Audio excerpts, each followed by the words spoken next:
आप सभी का आपके अपनी YouTube channel sociology with Sangeeta में मैं संगीता स्वागत करती हूँ।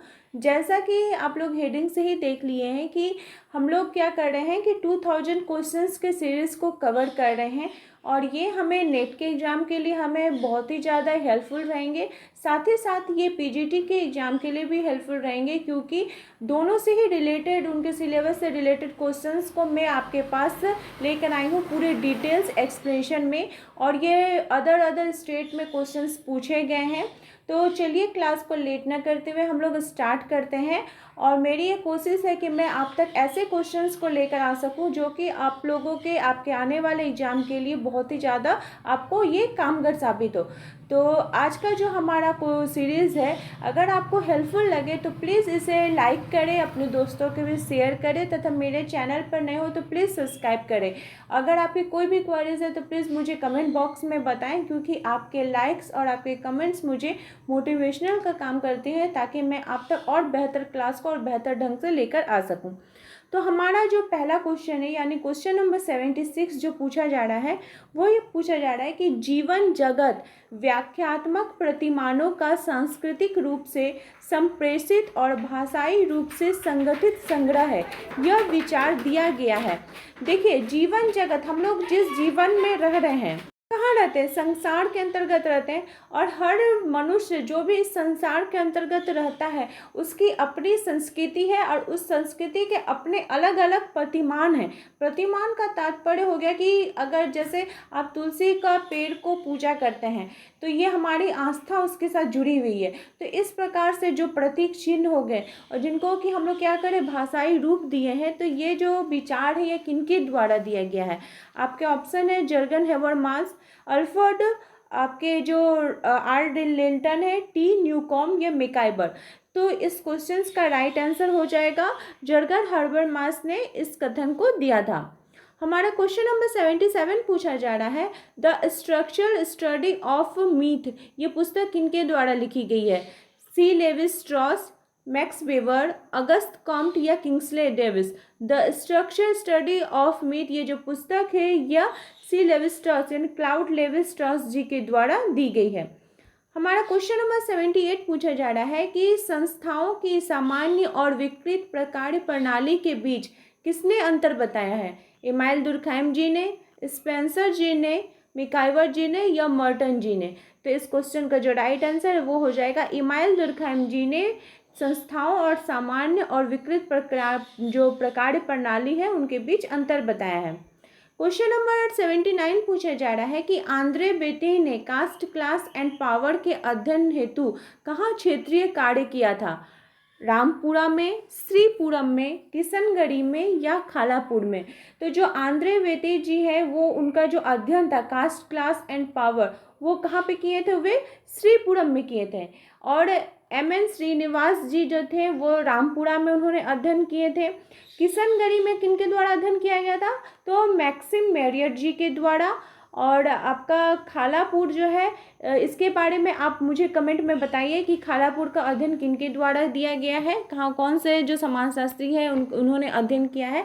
साथ ही साथ अगर बात की जाए तो आपके जो एस.सी. दुबे जी हैं उन्होंने समीर पेट का अध्ययन किया था। तो ये जो क्वेश्चन है इनसे रिलेटेड भी आपको एग्जाम में पूछे जा सकते हैं, तो इसको भी प्लीज़ आप नोट डाउन करते जाएं। आपको खालापुर का आंसर देना है कि ये कौन सा समाजशास्त्री ने इसका अध्ययन किया था। हमारा क्वेश्चन नंबर 80 पूछा जा रहा है कि निम्नलिखित में से किस संकल्पना का प्रयोग इरविंग गॉफमैन जी के द्वारा उनकी जो ड्रामाटोलॉजिकल जो थ्योरी थी इसमें उन्होंने किया था? प्रभाव प्रबंधन, प्रयोग नहीं किया था। प्रभाव प्रबंधन, फ्रंट स्टेज, टीम या विवरण। यहाँ पे नहीं की बात की जा रही है। तो अगर आपको इरविंग गॉफमैन जी की ड्रामाटोलॉजी की थ्योरी को देखना है तो मैं उसका लिंक डिस्क्रिप्शन बॉक्स में दे रही हूँ, आप वहाँ पे जाकर उनका पूरा थ्योरी का अच्छे प्रकार से देख सकते हैं। तो उन्होंने किसके बारे में बात नहीं की थी? तो उन्होंने टीम के बारे में बात नहीं की थी। हमारा क्वेश्चन नंबर 81 पूछा जा रहा है कि किसका मत था कि क्रांतियाँ इतिहास की वाहक होती हैं? Herbert Spencer, Auguste Comte, max weber और आपके कार्ल मार्क्स। तो इसका जो राइट आंसर है वो हो जाएगा कार्ल मार्क्स ने इसके बारे में बताया था कि जो क्रांतियाँ होती, जितनी भी आप क्रांति देखा, अगर हो कार्ल मार्क्स ने किसका सिद्धांत दिया था, द्वंद्वात्मक भौतिकवाद का सिद्धांत दिया था। तो उनके अनुसार जो हमारा हिस्ट्री है, अगर आप हिस्ट्री के किसी भी पेज को उठा लीजिए तो आपको वहाँ पे जो है वो द्वंद्व देखने को मिलेंगे। इसलिए उन्होंने बताया था कि इतिहास क्या है, वो क्रांतियों का इतिहास है, क्रांतियों का एक वाहक है। हमारा नेक्स्ट क्वेश्चन है कि भारत में सर्वप्रथम किस विश्वविद्यालय ने समाजशास्त्र प्रारंभ किया? मद्रास विश्वविद्यालय, कोलकाता विश्वविद्यालय, मुंबई विश्वविद्यालय या दिल्ली विश्वविद्यालय? ये क्वेश्चन बहुत ही ज़्यादा इंपॉर्टेंट है, इसको आप लोग अच्छी प्रकार से याद रखिएगा। तो भारत में सबसे पहले 1914 में मुंबई विश्वविद्यालय में समाजशास्त्र का अध्ययन एक ऐच्छिक विषय के रूप में प्रारंभ किया गया और 1919 से समाजशास्त्र विभाग की यहाँ पे एक अलग स्थापना की गई। तो और इसके अध्यक्ष कौन थे? तो पैट्रिक गिडिस जी इसके पहले अध्यक्ष हुए थे। पहले 1914 में इसको एक ऐच्छिक विषय रखा गया ऑप्शनल के तौर पर, फिर सब्जेक्टिव रूप में इसका 1919 से ये चालू हो गया। हमारा क्वेश्चन नंबर 83 पूछा जा रहा है कि किसने संस्कृति को चेतनात्मक और विचारात्मक में वर्गीकृत किया है? आपके ऑप्शन है Robert Redfield, Sorokin, PV young या क्लाउड लेवी स्ट्रॉस। तो इस क्वेश्चन का जो राइट आंसर है वो हो जाएगा सोरोकिन महोदय ने संस्कृति को चेतनात्मक और विचारात्मक रूप में वर्गीकृत किया है। हमारा क्वेश्चन नंबर 84 पूछा जा रहा है कि पिजन सोसाइटी एंड कल्चर पुस्तक के लेखक कौन है? AR Desai, Robert Redfield, MN Srinivas या M मीड? तो पिजन सोसाइटी और आपका जो कल्चर है ये बुक 1956 में लिखी गई थी और इसके लेखक कौन है? तो रॉबर्ट रेडफील्ड जी हैं। हमारा क्वेश्चन नंबर 85 पूछा जा रहा है कि इकोफेमिनिज्म का भारत में विकास परिणाम था। इकोफेमिनिज्म क्या था? तो चिपको आंदोलन में महिला सहभागिता का, स्वतंत्रता आंदोलन में महिला सहभागिता का, आपका जो दांडी यात्रा में महिला सहभागिता का, या लोकपाल आंदोलन में महिला सहभागिता का। तो इकोफेमिनिज्म जो ये निकाय थी यह क्या कर रही थी? तो भारत में के विकास में, उनके परिणाम में क्या, जो चिपको आंदोलन तो उसमें उनके सहभागिता को दर्शाया गया था। बहुत इंपॉर्टेंट क्वेश्चन है, याद रखिएगा इसको भी। हमारा नेक्स्ट क्वेश्चन है कि न्यूनतम मजदूरी अधिनियम कब पारित हुआ था? तो न्यूनतम मजदूरी अधिनियम जो है ये 1948 में पारित हुआ था और भारत की संसद के द्वारा इसको एक श्रम कानून के रूप में पारित किया गया था जो कुशल तथा अकुशल श्रमिकों को दी जाने वाली मजदूरी का निर्धारण करता है। यह अधिनियम सरकार को यह निर्देश देता है कि जो रोजगार है उसमें जो लोग काम कर रहे हैं उनका कम से कम एक न्यूनतम मजदूरी अधिनियम हो कि अगर वो इस वेतन पे उनको वो काम मिल सके।